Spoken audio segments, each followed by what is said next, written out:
Suddenly, the Ogre Clan became a pretty popular topic with the DLC. Here's your guide. You go to Kitakami Hall in Masui Town, there's a guy outside talking about the Ogre Clan, and then here's the locations. The reason why I'm not making an in-depth guide is because the rewards are pretty crap. Ooh, you get an ability patch, but if you've been doing the 7-star raid events, you should have a lot of those, and then everything else is purchasable. Now, if this was pre-Generation 9, these rewards are pretty sick and would definitely be worth doing, but as it stands, it mostly seems like a completionist thing for casuals, and that's also why it's probably gotten popular, because these are some challenging Pokemon teams. It's like actual competitive Pokemon teams with items and gimmicks, and people are struggling with them because a lot of players wanted to reset their team or not use level 100s, and then they're getting bodied by up to level 80 Pokemon. So that's what I wanted to do for this video, critique the Pokemon movesets and strategy being used by the Ogre Clan. Seems fun and reminiscent of the wild movesets in the Brilliant Diamond and Shine Pearl Battle Tower. So if you enjoy the video, don't forget to leave a like, share with your friends, and comment your thoughts down below. So these teams are really interesting, and we have the data mine from Matt and Kurt compiled by Hema H2O to show us what is going on, and they have max IVs and max EVs with some competitive strategy, so it's pretty crazy. Let's start off with the Fairy Trainer. So we have Grimmsnarl, Light Clay, Prankster, Reflect, Light Screen. And then max hit points, split defenses, Impish Nature.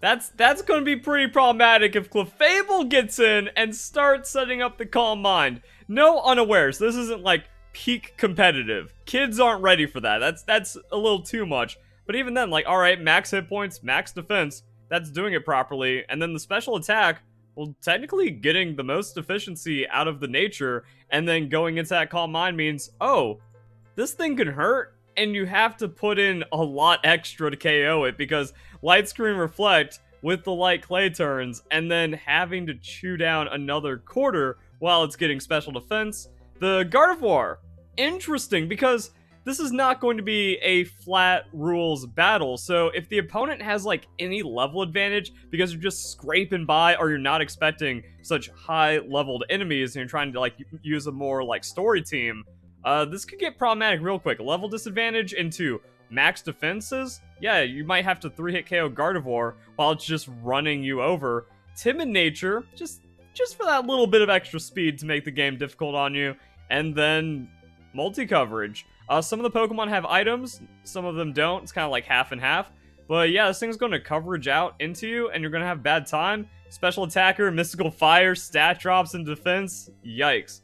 And then we have Rabombi, Quiver Dance, Moonblast, Bug Buzz, Sticky Web. It's actually fair that it gets Honey Gather because Quiver Dance is one of the best moves in the game. It's a Calm Mind that also gives speed. So max hit points, max defense.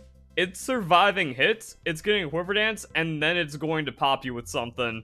The Timid Nature without speed investment, that's just fine, especially into Quiver Dance. And there's a chance, if you're also going special attacks or if the Reflect Light Screen is up, you're in trouble.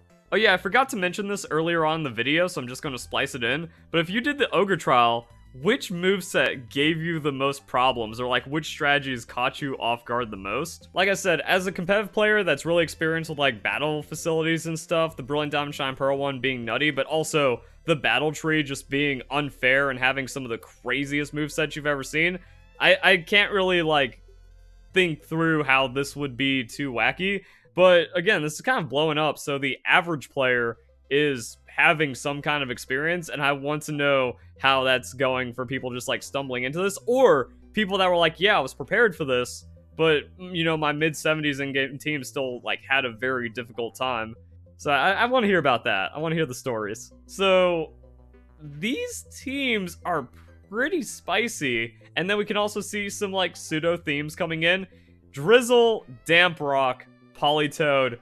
So we have a random trainer just kind of going with a rain-oriented team, and maybe after, depending on when you're encountering what trainer from the Ogre Clan, you might start to catch on, oh, these are themed, and they actually, try, which could get kind of scary. Drizzle Surf from a Politoed that has max special attack, max speed. I think it's also a Modest Nature, I just forgot to put that in.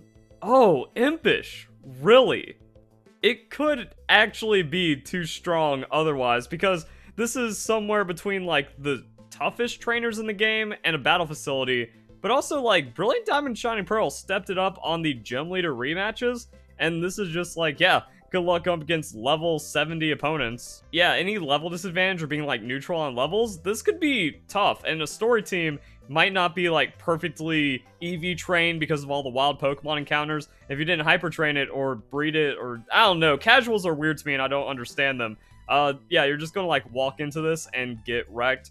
We have Ludicolo, Giga Drain Surf, Stab, but has the Swift Swim, so you're getting outsped, and then just dunking on special attack rain boosting. Alright. It can even reset rain for the rest of the team because it's Swift Swim, Basculegion with a Wakan Berry.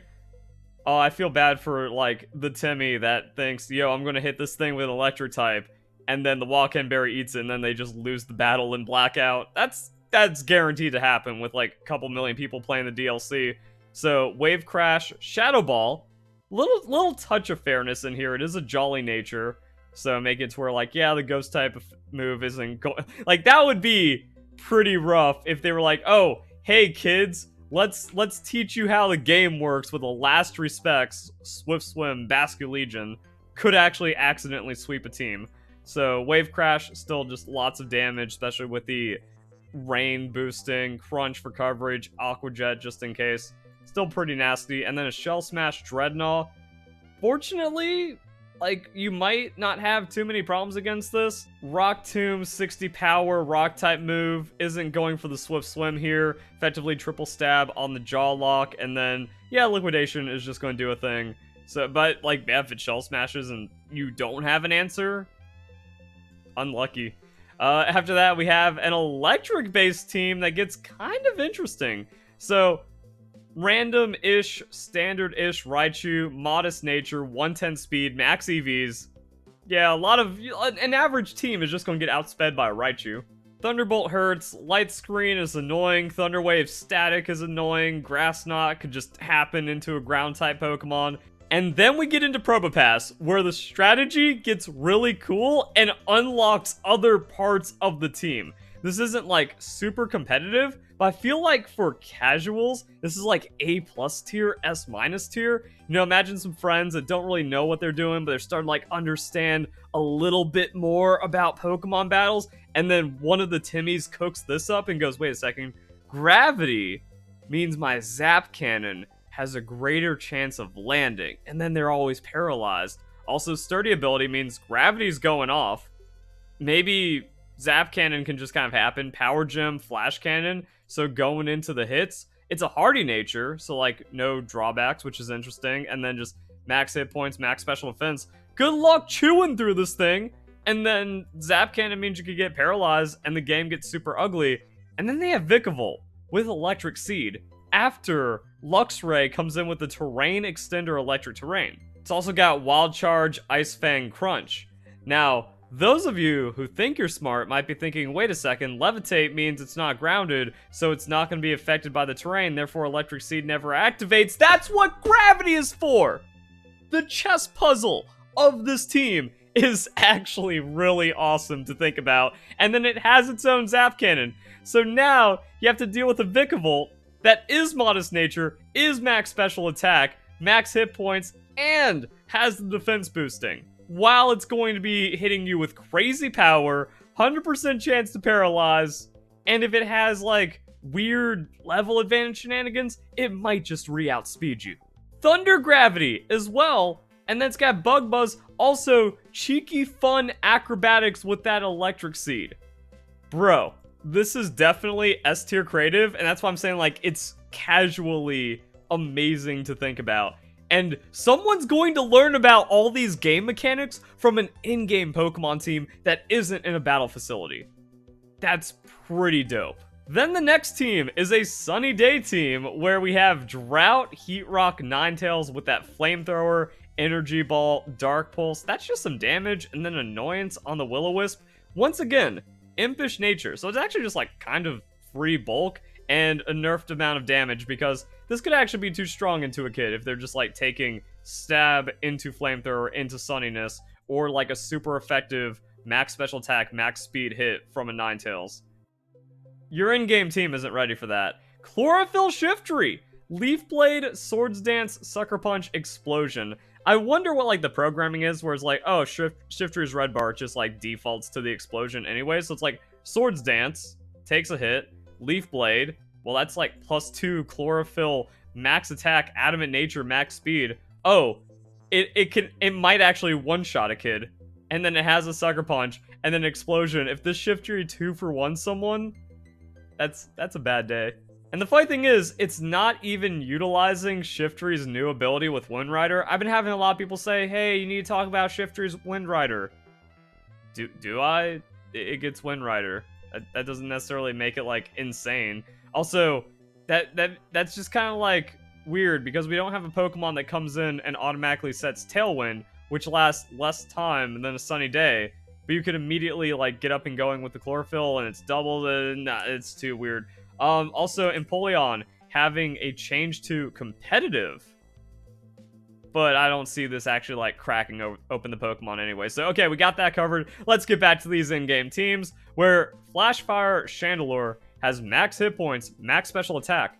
Much like the Gardevoir just being very bulky, hit point special attack, yeah, you don't need to outspeed everything. Also, again, weird in-game team things that if you don't have an EV-trained Pokemon, it's max IVs, it could be level advantage. Also, not everything is going to be 80 base speed. It also techs in the Timid, so you just get outsped by the Chandelure, and then you have a hard time one-hit KOing it, and it's a 145 special attacking Pokemon that has coverage. Chandelure good. And then Quiver Dance once again. Koba Berry. Well, these berries, like, aren't crazy, but it's going to chump someone. And I find that absolutely hilarious. Hit point bulk, speedy outspeeds, some amount of special attack. It gets that Quiver Dance, it uses Petal Dance, and it's going to run someone over. For this team, we have a Carbink that's max hit points, Impish Nature, has speed. Again, level shenanigans could mean something here. Also, it's tanky enough as it is already, so you're getting more EV efficiency here, I guess. Sturdy Stealth Rock. That could upset some players. Into the Rock Blast, Smackdown, Moon Blast. So it sets up, doesn't immediately get KO'd, and then chips a little bit, and maybe something else happens. The Golem just seems to be honest in a weird way. It's like Sandvale, but no Sandstorm, because we have a Snowscape strategy coming up. It's just bulk. If you don't have a special attacker ready to go, even though I guess you can just switch in, because like, your opponent's about to use Golem, do you want to change your Pokemon? But until then, it's like, yeah, the Rock Slide's gonna hurt, the Earthquake's gonna hurt, all this is gonna hurt. And maybe do something into just a bulky Pokemon. So you have to hit it super with a special hit, or you're gonna feel it. And then Frostlass. So apparently this Pokemon was giving people a lot of problems. I saw a comment on Twitter that was like, yo, I think these are like EV trained and IV bred, because I had a Garchomp level 90 that was like trained, and the Frostlass outsped me and KO'd me. Also, it's kind of nasty. We got Snowscape, Snowcloak with the Focus Sash, so you KO it because it's a frail Pokemon, even though it's like, again, just teching defense and weirdness. And now you have to deal with 100% accurate Blizzard, while you can just miss, and then Shadow Ball coverage, and it might just throw down a cheeky Thunder Wave. Huh. And then Mamoswine is just a beater that has a Pasho Berry. So you think you're gonna KO it on a Water-type move? Nope. Get outsped and get wrecked by a 130 attack Earthquake Stab or Icicle Spear. Or if you think you're gonna hit it with Fire and Ice-type moves, it's just gonna hold on to those. No double Snowcloak, which is kind of weird, but like, that's still kind of crazy. It can Rock Tomb, then start outspeeding on the Icicle Spear Earthquakes, can priority you, and then just be annoying. Like I said, this is just a beater. The normal type team is hilarious. We have an Ambipom with no item, max attack, max speed, so it's outspeeding you. It's gonna fake out, it's gonna thief, it's got Technician, and it's also gonna double hit. So I mean, like, if it fakes out, steals your item, and then taps out a Pokemon, and then outspeeds and like does 1-for-1 plus, or maybe just like finds the stray super effective hit on your grass type, that's just funny. Mousehold, same idea. Technician, Population Bomb. No loaded dice. I think that's actually too much for Timmy. But until then, like, everything else is gonna be strong. Like, it comes in, tidies up, so it gains speed, gains attack, becomes harder to catch for like anything. it could just bite flinch you for more damage, and Bullet Seed run you over, or it could just be funny and land like an almost max population bomb and take out your team. Even the Greedent is kind of nasty. It's got the Figgy Berry. So if you do like 80% to this thing, it then gains 2/3 of its health back. And then it can belch. And we got some funny over here. Also max hit points, max defense, Earthquake, Bullet Seed, Body Slam. Things could actually go wrong into this Greedent. Where it's like, yeah, you do 80%, it body slams, paralysis comes in, it then like does a meme belch, and then KOs you, or like an Earthquake, Bullet Seed, or another body slam, and then it's back to like almost full health.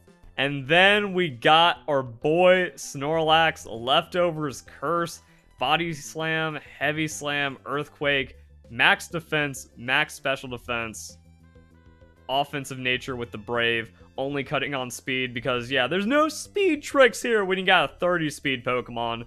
Also, I think it's the Ace Pokemon for this, so it's going to have the highest level at 77. Yeah, if like Ambipom, Maushold, and Greedent just kind of take out the special attackers you have, and you're going into the Snorlax, I guess it's not the end of the world because it doesn't have like a Chesto, Resto, Curse Leftovers. Like, it could get to the point where it's like, oh, I don't have enough damage to take it out. I need to spam Hyper Potions. Fighting type team, it's actually pretty wacky. So we have Beater Heracross with Mega Horn Close Combat. So just eat high base power stab moves from the 125 attack, max speed, jolly 85 like Heracross, Rock Blast, Bullet Seed. Dude, it's just going to be nasty. We're showing off the Gallade with its new Generation 9 ability, Sharpness. Yeah, I know it was in base Scarlet and Violet, but again, just kind of like showing off like, hey, check this out. We got an all-cut Gallade, Adamant Nature, max speed. You're going to feel this one too. Can counter with a Pyappa Berry. I guess. Not really do anything for the guts. This one just kind of seems really weak. Like, I don't know what it's going to do. It's just going to bulk out a hit and then, like, crush you on a Hammer Arm and then get outsped and get KO'd. It's got Rock Tomb. It's got Thunder Punch. It's probably going to whiff a Focus Punch or something. Unless the AI is cheating and it's, like, predicting an item usage or it's Dude, if you get, like, locked to, like, Focus Punch, max potioning or something, like, if it's that cheeky, that could be funny. So if the AI cheats, that could actually be pretty strong. And then the Komodo. The Komodo bringing in that tech. Once again, making players go, you can do that? Throat Spray works with Clangorous Soul. So now we have max special defense, max special attack Komodo. That's outspeeding everything you got because it got the +1 everywhere.